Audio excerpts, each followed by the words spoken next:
সকাল বেলায় রাজা বাদশারা খুশি হয়ে গলা থেকে একটা মালা খুলে দিয়ে দিত, কিংবা 2-4-5টা মোহর ছড়ে দিত। ওইটা নিয়ে মাথাটা ঢাইকা, মাথাটা নিচু করে আস্তে আস্তে ঘরে চলে আসতো, কাউকে জানাইতো না। কারণ সে যে নাচে গান গায়, বাইজিগিরি করে, এটা ছিল অসম্মানের, লজ্জার। তবে হঠাৎ করে আজকে সে সব বাইজিদের সম্মান এত কেন?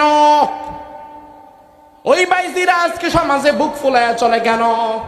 বর্তমানে যারা গান গায়, অভিনয় করে, গায়িকা নায়িকা, আমি তো মনে করি ওই 200 বছর আগের বাইজিদের যা মর্যাদা, বর্তমানে গায়িকা নায়িকা তাদেরও তাই হওয়া দরকার। কারণ বর্তমানের গায়িকা নায়িকারা হচ্ছে 200 বছর আগের বাইজিদের আপডেট ভার্সন।